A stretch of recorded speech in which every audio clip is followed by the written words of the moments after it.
Today's the mandatory lectures for Florida, Pennsylvania, for medical errors and HIPAA and some other laws and things of that nature. So we're hopefully we'll be out by 12:30 or 1. I did develop some laryngitis coming up from Florida, so I have to slow down, which is not the way I usually work. So we're going to start with Nan Gallagher. She's our General Counsel for NJOBS. She's also a specialist in HIPAA and medical legal advice. And she's going to start us off today. So, Nan Gallagher.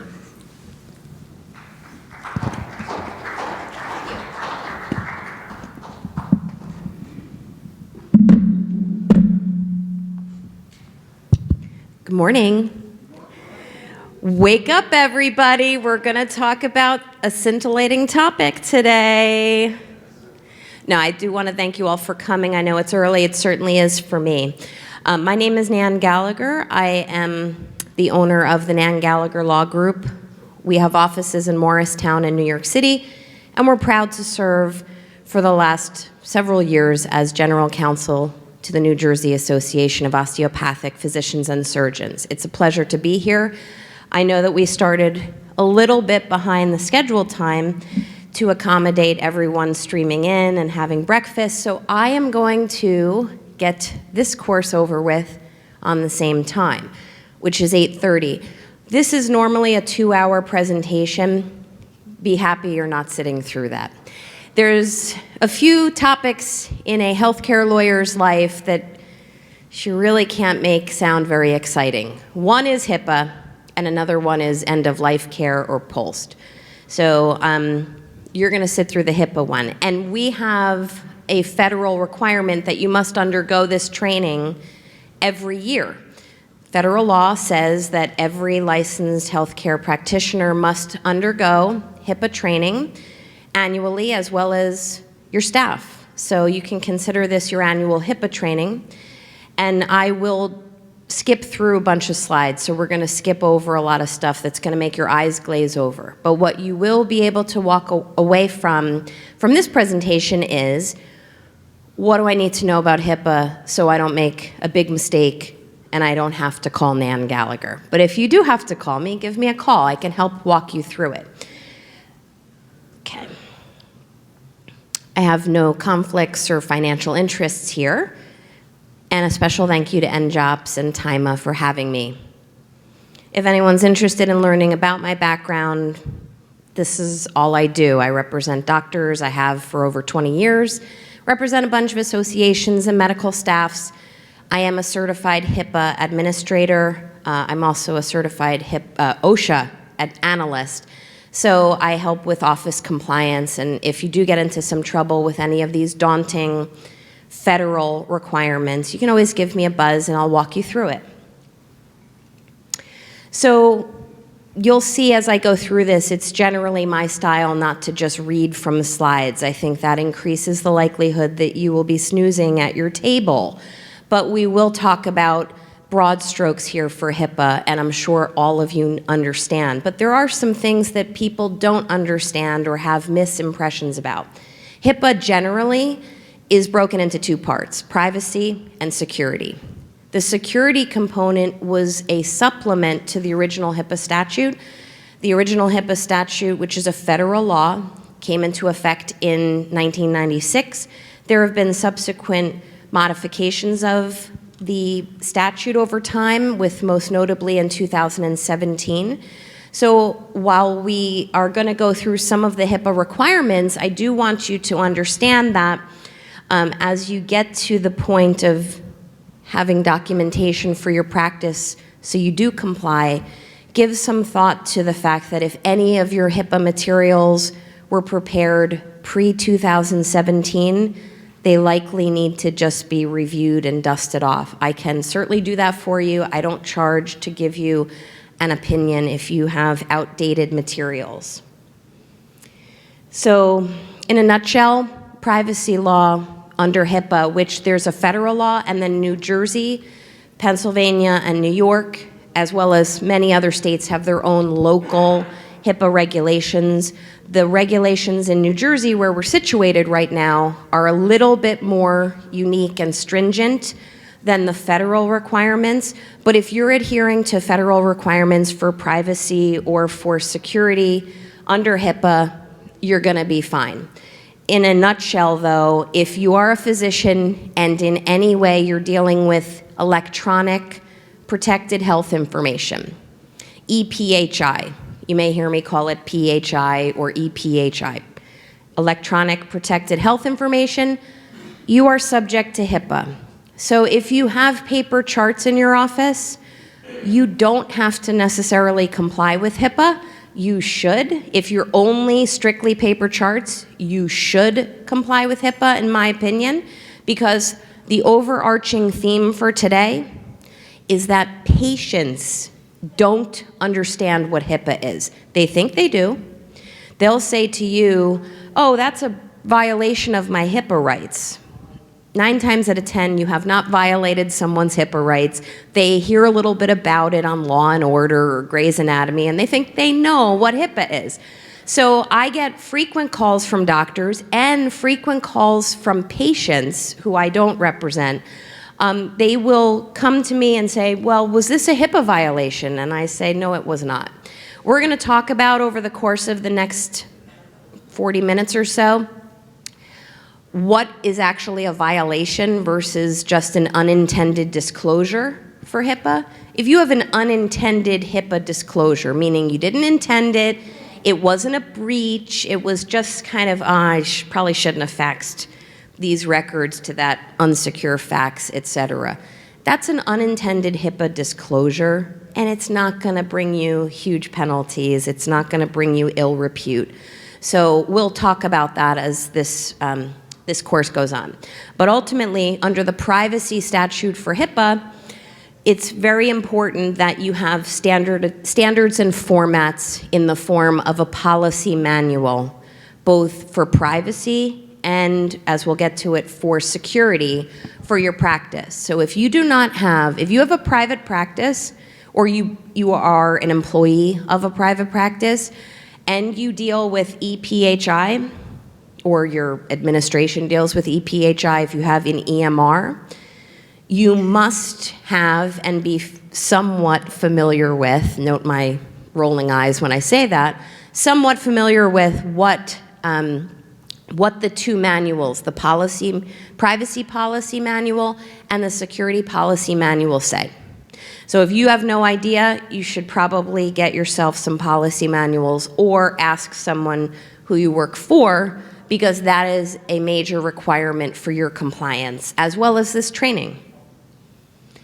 Under the security segment or silo of HIPAA, it again applies to EPHI, there are standards for security in your computer systems, your servers, your networks, password protection, all of the data encryption that you are required to do under that statute, that all falls under the security heading.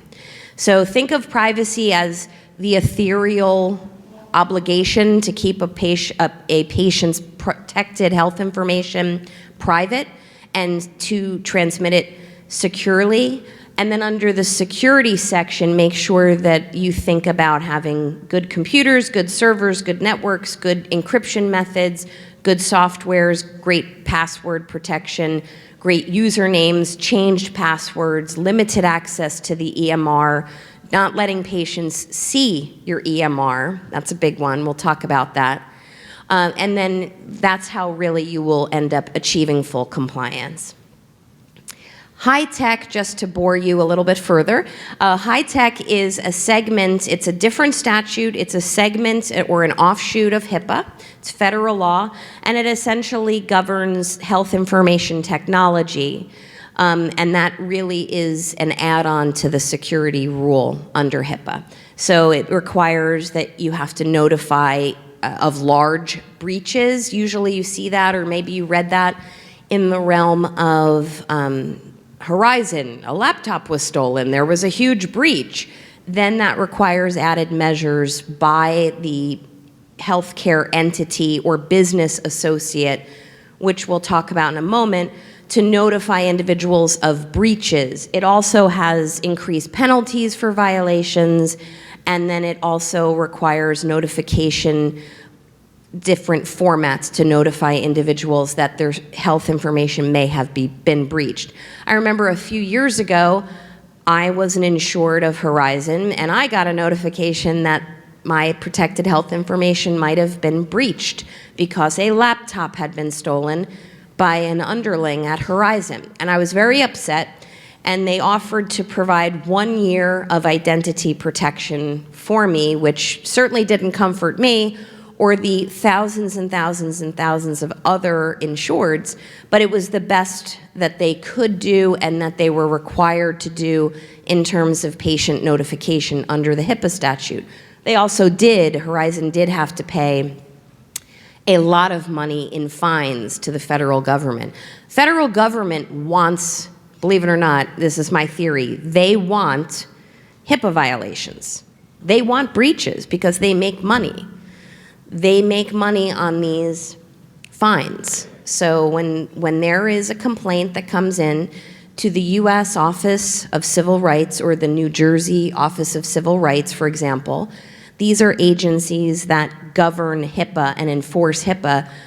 They start to salivate because they're going to make a lot of money if it's a real, true breach.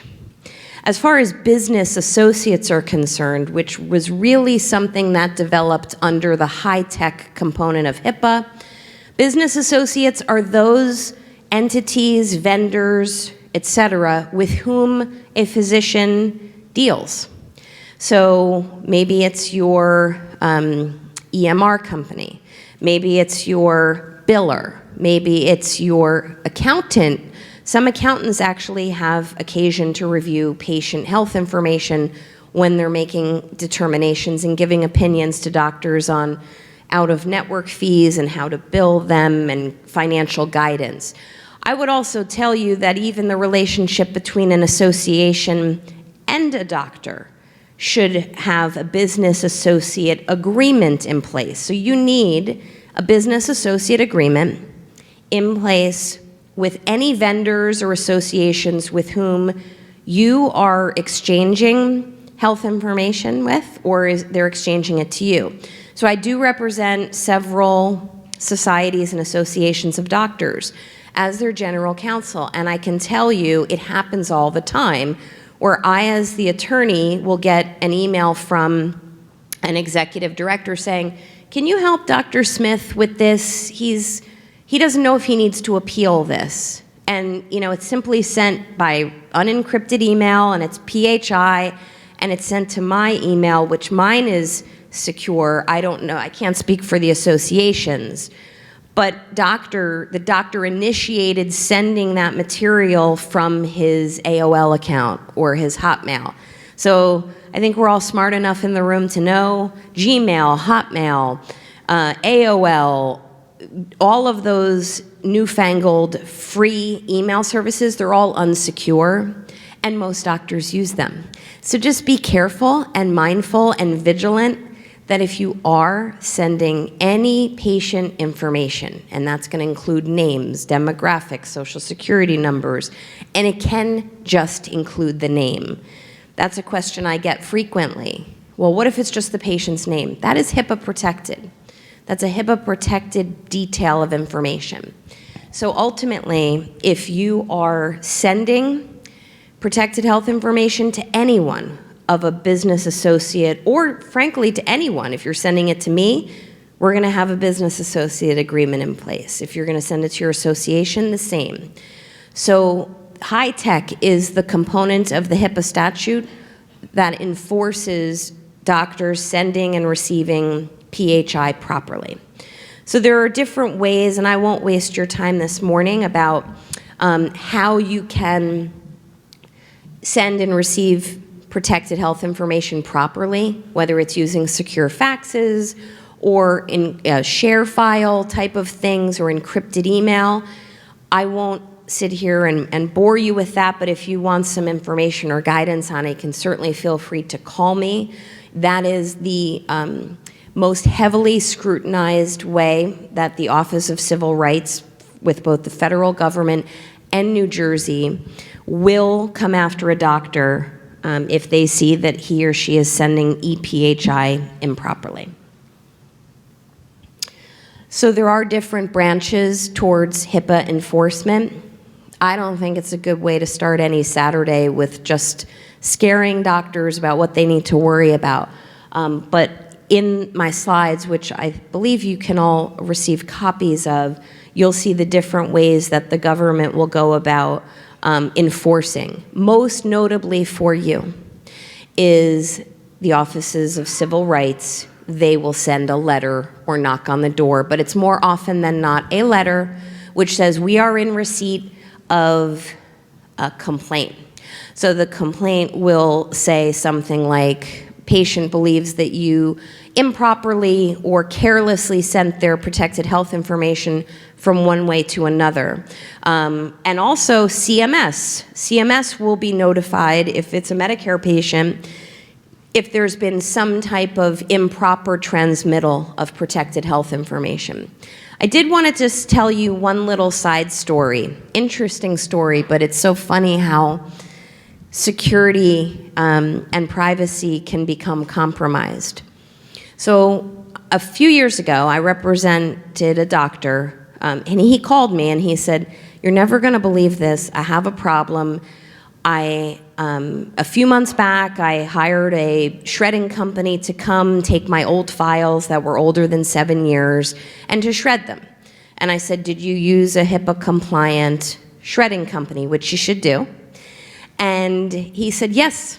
Yep, they came, big truck. They took years and years and years and years of paper charts, and they took them away." And I said, "Okay, good for you. What's your problem?" And he said, "You're never going to believe this. I got a phone call yesterday, months after the pickup, from a woman 60 miles from my office who said that she found one of my charts, my paper charts, on the side of the road, kind of crumpled up next to the curb." And I was like, oh my goodness, what? So this was, I will call her a conscientious good citizen. I would do that if I saw a patient record or protected health information on the side of the road. But she called and she was angry. This was not the patient. This was a woman 60 miles from the doctor's office. And she said, "How dare you carelessly discard or take care of your patient charts? I don't know who this patient is, but I'm calling her. I already have calls out to her, and your license should be taken." Remember what I said a few minutes ago? Every patient thinks they understand HIPAA. Well, first of all, it was not a HIPAA breach. It wasn't even an unlawful or unintended HIPAA disclosure. Why? Because it was a paper chart. Okay? Now, in theory, we shouldn't care. In theory, that because it was a paper chart versus EPHI, it shouldn't matter to us. We're going to safeguard protected health information. But if you read the HIPAA statute and you look at the enforcement regulations, paper charts doesn't really matter as far as enforcement. They care about EPHI. But let's hold that aside. Doctor had done everything he could do to properly handle this.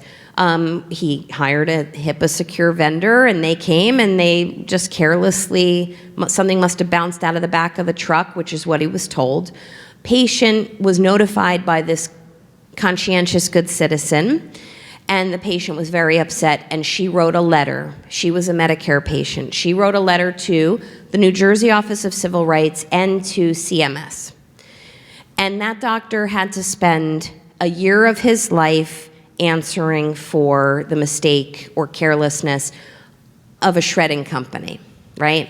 So you can't control the universe. You can't control that a shredding company is going to have hit a pothole and something's going to bounce out of the back. That's not the takeaway here. The takeaway is he probably should have had a HIPAA business associate agreement in place with that vendor that advertised itself as HIPAA secure. So let's just be clear on this point.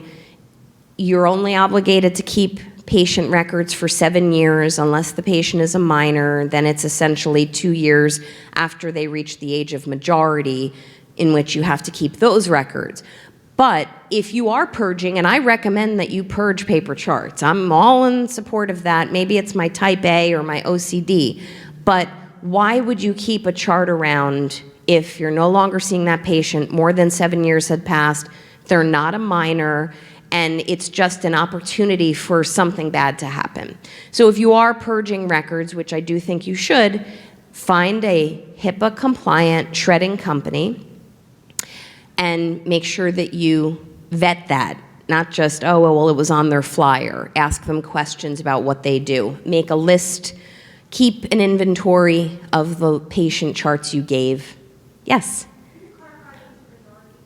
Yes, the question was, I'm not going to make you get up, Dr. DeSantis, but I know the handsome gentleman to the side had said, if anyone has a question, feel free to come to the microphone, but we're doing good. So the age of majority. So in New Jersey, the age of majority is considered 18, which means that you should keep records for 2 years past that, which is if the patient was a minor, keep the records until they're 20. However, there is case law in New Jersey, and it's inconsistent with what I just told you. And there's the appellate division of all different divisions have differing opinions on that. There are some courts in New Jersey that say you should keep the records till the patient is 2 years past the age of 21, which would mean keep the patient records till they're 23. I say the law doesn't say that. You know, I was watching Yellowstone. I don't know if is anyone a Yellowstone fan here? All right, good. I was watching Yellowstone. I was binge watching it a few weeks back, and someone on the show said, you got to be careful for lawyers because they know exactly how to break the law. But in all honesty, I know that the law says it's 2 years after 18 in New Jersey. But because there is differing opinion among the appellate divisions in New Jersey, some of which say it's 2 years past 21, if you want to be secure and conservative, wait till the patient's 23rd birthday if they were a minor and get rid of it. As far as, yes?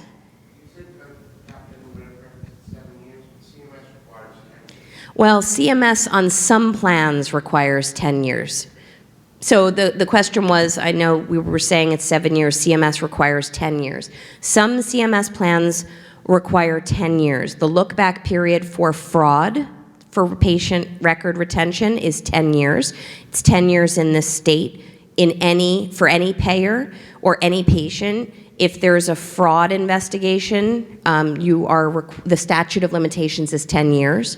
So we should always be careful if they're a CMS patient. Technically, New Jersey state law, which trumps the federal law, says 7 years. But if you are credentialed with CMS and are a member of a bunch of their different plans, my advice is keep them for 10 if they're CMS patients. You don't have to. If CMS comes after you on year 8.5 and says, we want our records and you were supposed to keep these, give me a call, because I would fight that to the high heavens, show them the New Jersey regulation, and say, unless you're snooping around for fraud, have a nice day. But anyway, so you're learning more about my personality as we go on. Yes, doctor? Just to close out shredding, Yeah. companies will bring a shredder truck and shred on site, and that way they need avail the hay. They don't need with any physical information or charge this. So that would potentially eliminate that problem if you hire a company that shreds at your site. Well, the doctor pointed out having a vendor, shredding company come and shred on your site and go away with shreds and hay. That's a great idea. You should come up here. Let's lecture together. Although I want to wear a sweatshirt when I lecture. This is the best you get from me, fashion-wise, on a Saturday morning. But that's a great idea. What I do in my firm, because all we deal with is PHI, we have a shredding box, right? So one of those DocuVault thingies, and we put all the records in there. But I don't deal with as many records as you deal with, but I deal with a lot of records. And we just put everything in the box. The HIPAA secure company comes with some level of regularity that one of my underlings knows about. And then they shred it, and we get a certificate, and that's great. But I like when they shred on site, so you don't have patient records on the side of the road. Just as the footnote to that story, that doctor whose record, unbeknownst to him, ended up on the side of the road, he spent a year of his life trying to fight and he won. I mean, ultimately, it wasn't his responsibility. He did have, although it was non-compliant, he did have a business associate agreement in place with this HIPAA secure company vendor that came to take the records, but the patient was still upset, and that patient did a lot of damage. That patient called the state board. She called CMS. She wrote bad online reviews. So in some respects, the damage was done already. Now, I won't go through here for you all the violations that could happen, but I did want to point out a couple things. There are intentional disclosures. Those are big intentional breaches. I don't think that happens very much. And then there's unintentional or accidental disclosures of PHI. That's this second part here is where most of the, quote, accidents happen. And accidents do happen. But an unintended or an unintentional accidental disclosure of protected health information, that does not necessarily mean a breach. Can I give you another example? I'm an example person, because otherwise you're going to sit here and say, well, oh my gosh, like this was incredibly boring. So we represent an orthopedic practice. The doctors, there's 5 orthopedists, and the doctors have essentially something that looks like a kiosk, like this, in their office, and it's a station where they can dictate in their whatever Dragon or whatever their EMR is. But they sit there and they have their little handheld dictaphone, and they say, you know, patient John Smith was in today for this and that, and they do their quick dictation. So I am also a patient of that practice. I have heard them dictating at their dictation stand. I don't care, but I've heard it. And it's quiet, and it's quick. Well, another patient had complained. Another patient complained to the practice, complained to the State Board of Medical Examiners, complained to the Office of Civil Rights that this was a huge HIPAA breach because I'm a patient of the practice and I hear that this doctor is saying patient had this and that and this and that. Remember what I said earlier? Patients think they understand HIPAA, but they don't really understand HIPAA. So I had to do a full defense of this practice's the allegation against this practice for the Office of Civil Rights. I had to say to them, nothing is wrong here. There were no patient identifiers dictated in the verbal dictation.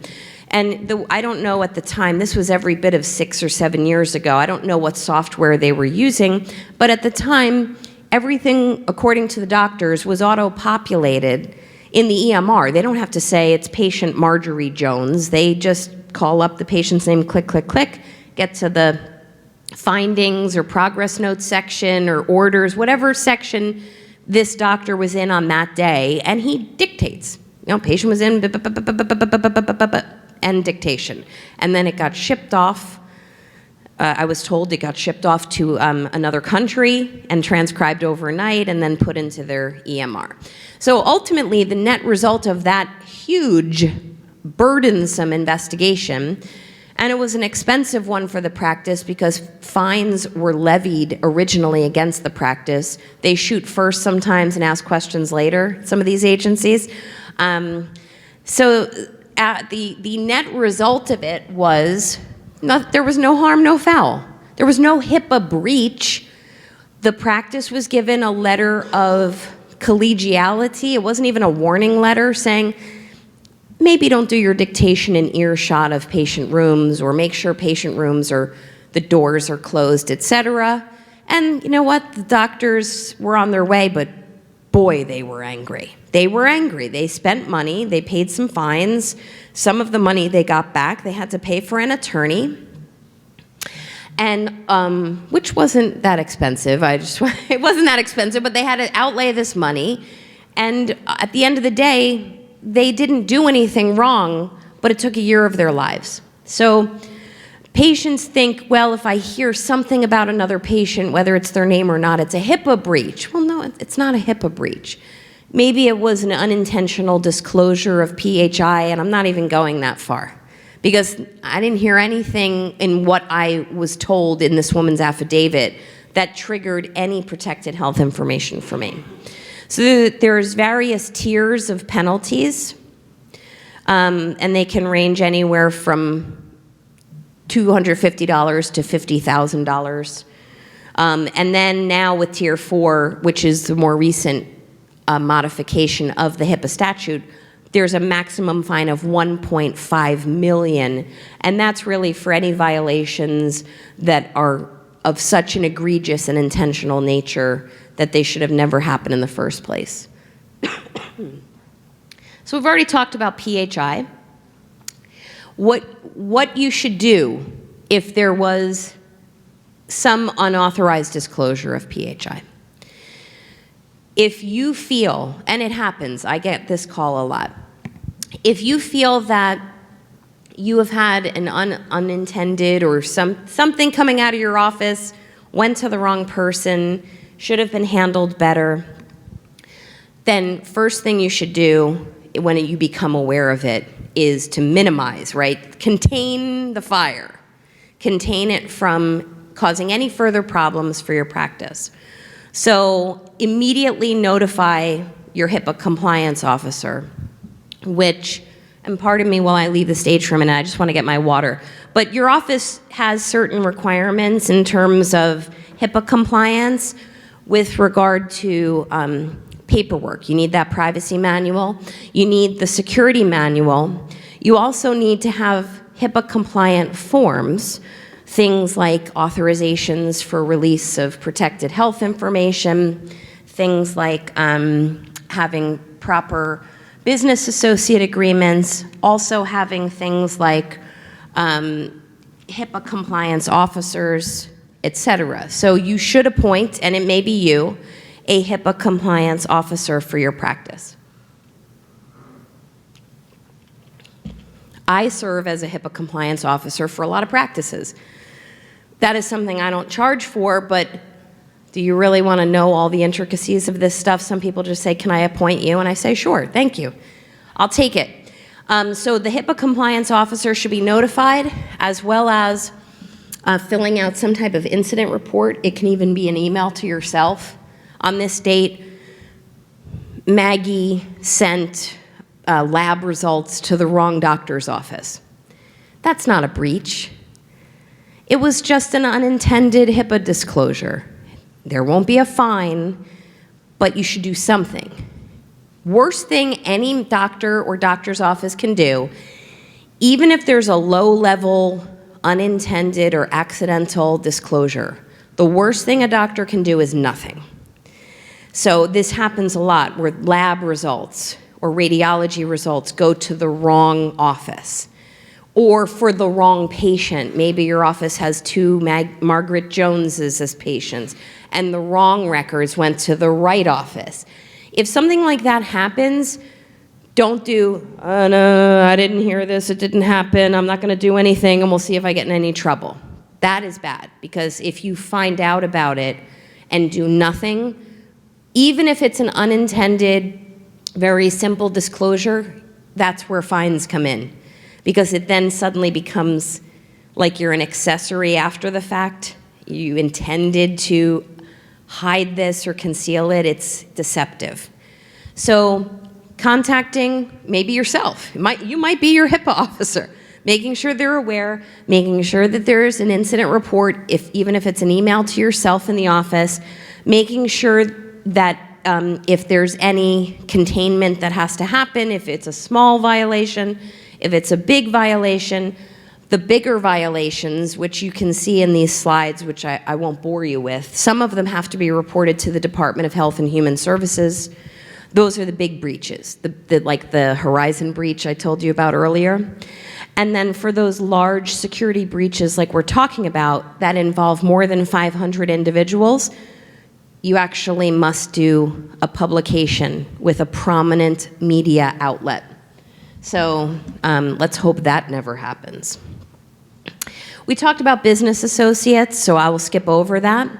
But in terms of having a complete HIPAA documentation package for yourself, you should have a privacy manual, a security manual, business associate agreements, compliant authorizations for release of protected health information.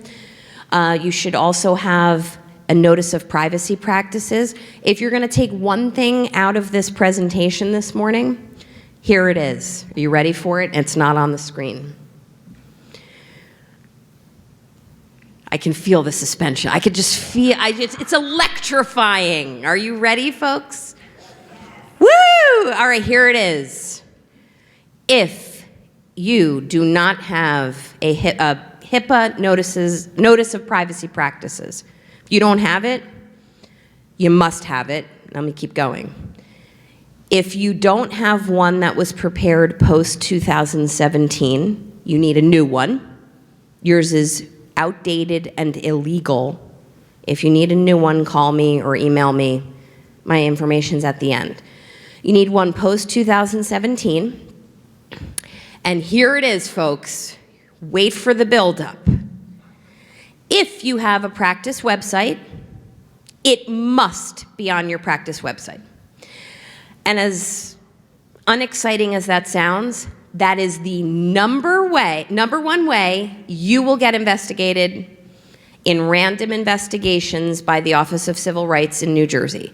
If you have a website and you don't have your notice of privacy practices on it, usually I see it in like the patient forms section. Download our forms or click here for our forms. That's where I usually see it, and that's fine. But if you have a website and you don't have your HIPAA notice of privacy practices prepared post 2017 on your website, you are waiting to get investigated. A little knock at the door or a letter by the Office of Civil Rights. That's how it happens. They've told us. So especially as we move through this pandemic, the Office of Civil Rights has been doing more and more of these audits. Do you have notice of privacy practices? Is it current? Do you have signed acknowledgments from all patients that they have reviewed your notice of privacy practices? Are those current? So if you do need a new one, and you're going to reach out to me, I'm going to answer a question for you ahead of time, which is your patients need to acknowledge, they need to re-acknowledge that they have had access or opportunity to review your notice of privacy practices. And then also, in terms of acknowledgement, those patients, they don't have to go to your website. It should be there if you have one. It can be posted in your waiting room. It could be with your forms in the front with a clipboard, please sign here. But every patient should be re-acknowledging that they have reviewed your 2017 or more current notice of privacy practices.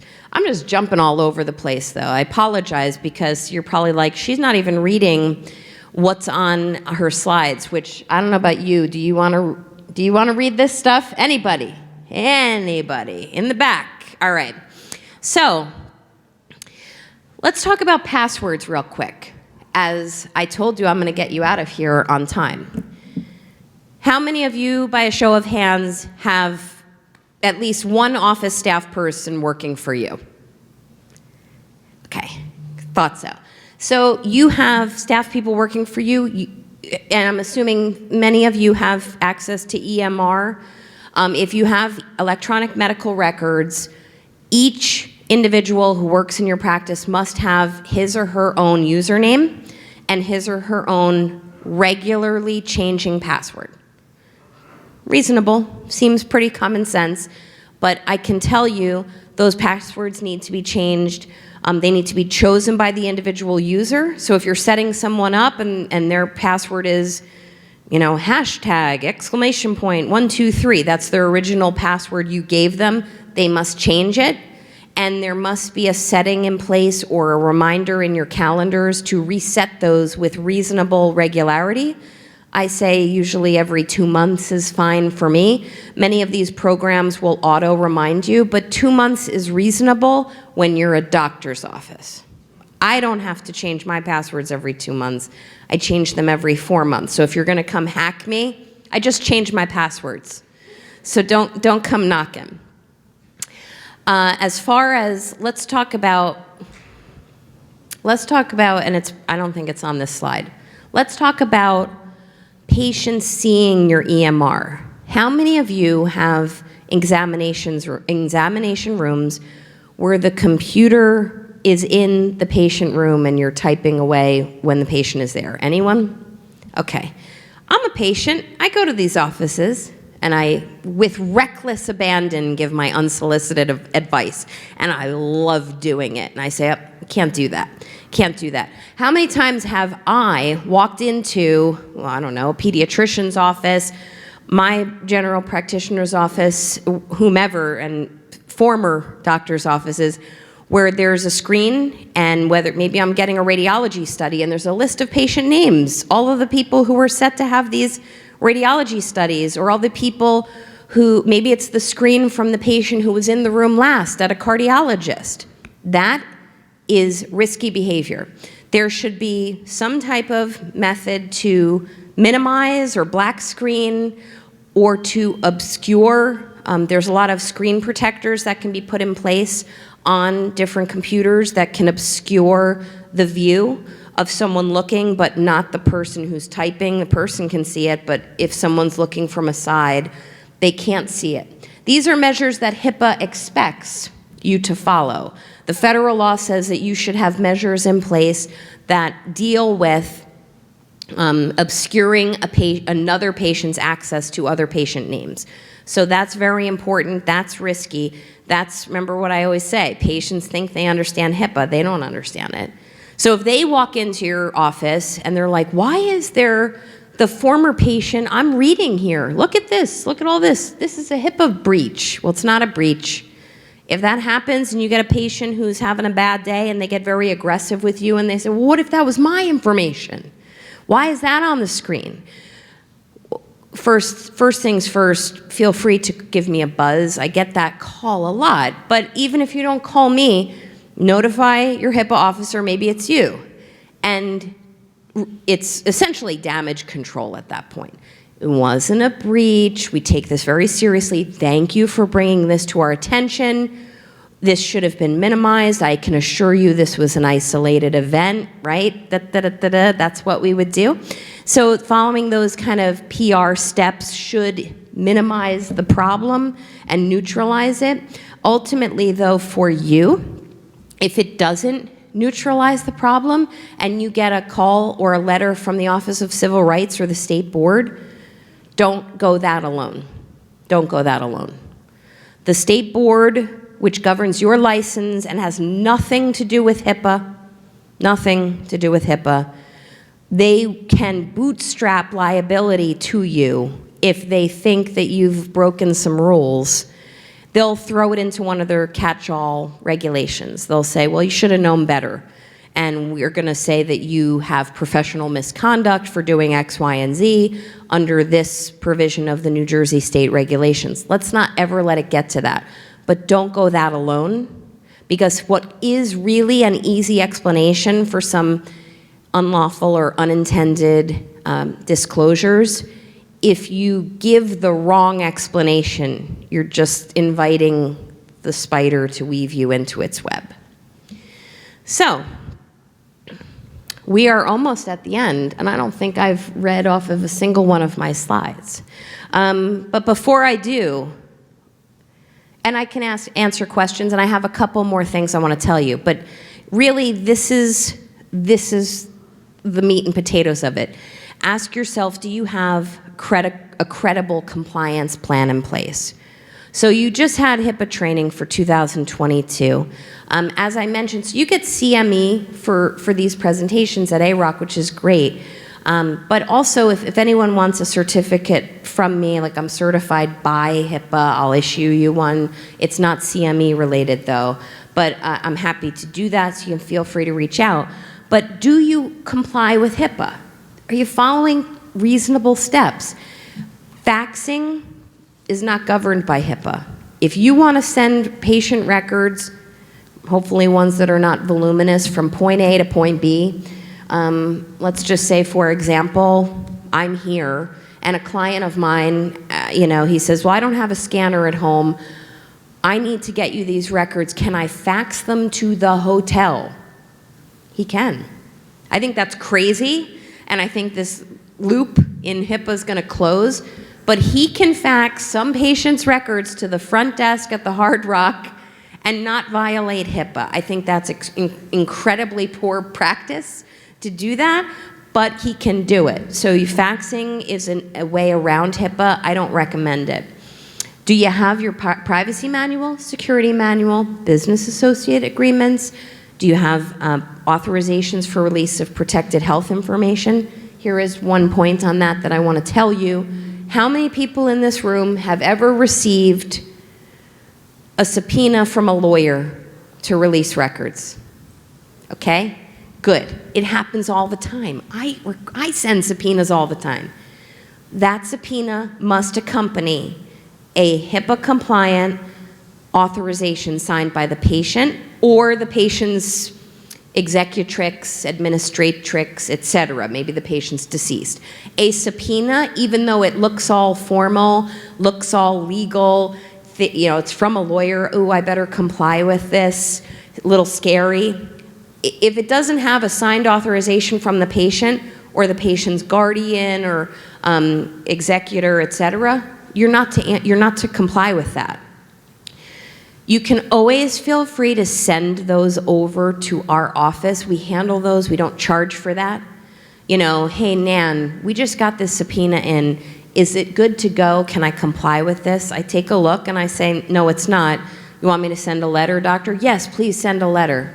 Yes, question. Distinction between, what you're saying is, I'm not an attorney, but that's what a subpoena duce et tecum versus when you get one actually from the court itself. There is no distinction. So typically courts don't issue subpoenas directly from themselves. What happens is the court will approve a subpoena that an attorney submits for filing. So if I want to issue a subpoena, I have to have a court say, you can sign the clerk's name, etc. But it looks like it's from the court, but it's from the attorney. Very rarely, I can count on one hand in 20 years how many times a court issued a subpoena to a doctor's office, unless it's the workers' compensation court. That happens sometimes. But if there is a subpoena and it is coming from an attorney, you do not need to comply with it. I'm not saying ignore it. I'm saying ask them for a HIPAA-compliant authorization. But if it comes directly from a court, I'd have to see it. But my advice is, no, I wouldn't issue anything to a court without an authorization. But agencies are a different story. If you get a subpoena from the State Board of Medical Examiners or the DEA, or name some other agency, I'm actually non-caffeinated this morning. If you get an agency subpoena, that is an exception to HIPAA. You don't need an authorization to release those records. But ask yourself, if you don't know, you're not sure, ask someone who does. We're readily available to help you through that. Like I said, we don't charge for that. Sometimes it's a matter of just us looking, sending a letter, saying, nope, we need an authorization. And also, sometimes doctors receive letters, not subpoenas, letters from lawyers enclosing authorizations. And, hey, please release the records of this patient. Well, here's some questions. One, how old is that authorization? Because there's a time cap on them. They're really supposed to be for a year or during the pendency of a litigation. If it was from 4 years ago, you shouldn't be answering. You shouldn't be releasing records. You need a fresh one, fresh authorization. The authorization that came from the lawyer, the other question you would want to ask is, does it comply with HIPAA? HIPAA changed in 2005, 2009, 2013, and 2017, and it's due to change again next year. Did the authorization include specific subsets for transgender information, psychotherapy records, specific subsets for drug and alcohol use? Those are newer requirements. You must have a patient's explicit consent to release psychotherapy records, to release transgender information, even progress notes that allude to transgender information. If there's any drug and alcohol information in those records, you need specific line items and an authorization to consent. So I'm going to say this as I close, because I want Dr. Carr to run his train on time. Ultimately, your record, your compliance paperwork, if you haven't looked at it in a while, send it over. I'll tell you if you need, I'll kick the tires. I'll tell you if you need an update or not.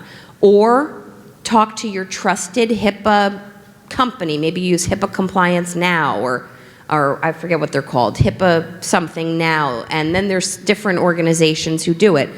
Have them take a look. If it's outdated, if your HIPAA notice of privacy practices is not on your website, put it there. Have it drafted after 2017. If your authorizations that come in from lawyers don't seem compliant to you, or you're not sure, then always kick it back to them or kick it over to me. I'm happy to kick it back to them. You want to strive to achieve the utmost privacy for your patient records. They'll thank you later. Yes, doctor? We're vigilant about looking for signed patient authorizations for analog stuff that come for most of benign reasons. Everybody Yep. needs a copy of the chart for some issue that you deal with every day. And we always check the chart. And sometimes we had an issue once where the signature didn't match, and we weren't going to send it, and there was an issue. Apparently the wife signed it or something. So, you always have to double check that. We're vigilant. But the problem that we have now with digital stuff is they'll have this line on there, digital signature on file. Mm-hmm. We ignore those. We always want analog signatures. Maybe you have a different opinion. Digital signature on file, anybody can write. What does that mean legally? By the way, did everyone hear that? You need to come work with me. When you retire, please come work with me. I love it. But if you have anything that you receive that says digital signature on file, if you're getting an authorization that says that, or your office may have a digital signature of a patient from years back, that is not, I can't say it's not HIPAA compliant. It's certainly not good practice. A doctor's office, and that's why I remember when I started with annual training is actually required of you and your staff. A doctor's office should have annual training on this stuff, to be vigilant, to be good, gatekeepers. You're the gatekeeper, right? You have to look and say, wait, the signatures don't match. Or we have a psychiatrist, he's an osteopathic physician who represents us. He was getting called and schemed by a decedent's son. That decedent is embroiled in I'm going to call it an estate dispute. He wants his deceased mother, who was the patient, he wants her monies. And he wants to challenge her competency level when she changed her will and wrote him out of it. But that son called the doctor, the psychiatrist, and said, I want to see my mother's records. I'm the executor, send them over. And that doctor was about to do it, his staff, doctor and his staff. And then he thought better and said, let me just check. Let me check with my association, and they ended up kicking it over to me. And first of all, the son was not the executor. There was, it appears, full competency on the part of the patient when she changed her will. But the patients are manipulators. I love patients. Patients are great people, but they are manipulative too when there's a desired result. So to answer your question, I know I went off on a tangent. You have to be vigilant, and whomever is handling your mail, it's not this, rubber stamp perfunctory function of, okay, send it out, okay, send it out. I tell everyone, really try to avoid, and I'm not trying to spend your money, but really try to avoid mailing. Try to avoid mailing records. Try to move more towards electronically and encrypted or securely transmitting records. It's not as daunting as you think it is. It's also not as expensive as you think it is. I pay $1,200 per year. It started at $2,300, but I negotiated them down. I pay $1,200 a year to use a Citrix share file, and I get a little encrypted link, and I send these out. I can also send them directly from share file out to where I need to go. Doctors can put their records in my Citrix share file and upload them on my end. It's essentially like a Dropbox, but Dropbox is not HIPAA compliant. So I don't encourage you to go that route. Anyway, I have gone over my time. I know I've been answering questions as we go through, and one could talk about the fascinating and scintillating nooks and crannies of the HIPAA statute and all its compliance requirements for hours and hours. Bottom line for you is, when you get back, when you get back from AROC, figure out if you are compliant. When in doubt, kick it over to someone like me to make a determination for you. I certainly would be happy to do that. Here's my contact information if anyone needs it. And if anyone has any further questions, I would simply just say, drop me an email. And I welcome you also to listen to Dr. Carr's scintillating next presentation, and I'll be back at 10:30 to talk about human trafficking. What was that? Or sooner. So thank you very much for your time today. It's an honor to be here.